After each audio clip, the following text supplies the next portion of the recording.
Sir அது charge போடாம போட்டுட்டான் நடுபையா.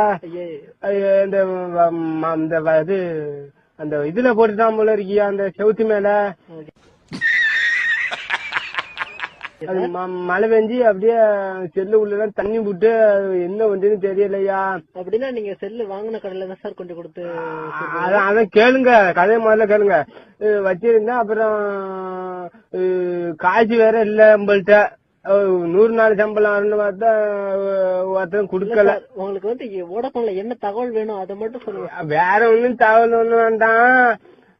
அந்த சின்ன மாட்டு பிள்ளைக்கு கல்யாணம் வச்சுட்டு வந்துருங்க சார். நீங்க அதெல்லாம் சொல்லக்கூடாது சார். நீங்க உங்களுக்கு சிம்முக்கு எந்த இது வேணும்னாலும் நீங்க கேட்டுக்கலாம் சார். இதெல்லாம் பேசக்கூடாது. என்ன சார் புரியாம பேசுறீங்க? கல்யாணத்துக்கு வர மாட்டீங்களா? வந்து இப்ப நான் என்ன உங்கள்ட்ட சொல்றது? அதெல்லாம் வரலாம் சார். வேணா பத்திரிக்கை வைங்க சார். பத்திரிக்கை பார்க்க மாட்டேன்.